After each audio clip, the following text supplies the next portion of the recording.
ভাই আমার ইউটিউব চ্যানেলে গেলে পাবে, এটা একটা 407 গাড়ি।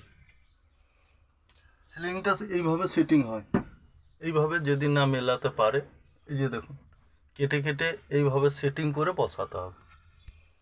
ওপরে একটা 1/2 ইঞ্চি কিমি ফোম দিতে হবে, পুরোটাতে কেটে কেটে এইভাবে একদম মসৃণ করে বসাতে হবে, কোনো যেমন না ফাঁক থাকে। ফাইবারটাকে মসৃণ করে কেটে বসালেন, এই হলো সিলিং। এই যে সিট, কিছু ছিল না গাড়িটাতে, দেখুন এই যে সিট হয়েছে,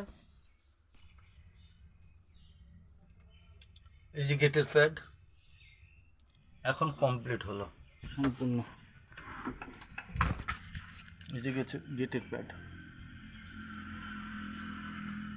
টোটালটাতেই কমপ্লিট ফিটিং আছে।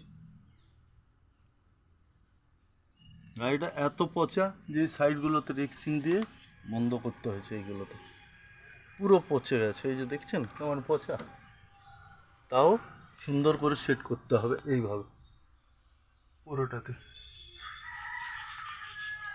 সবাই ইউটিউবে যাবেন, আমার চ্যানেলে গেলে আমাকে পাবেন। সমস্ত রকমের গাড়ির কাজ বাড়িতেও সেটিং করা যায়, বাড়িতেও কেউ সেটিং করবো বললে সেটিং করা যাবে, অর্ডার দিতে পারেন।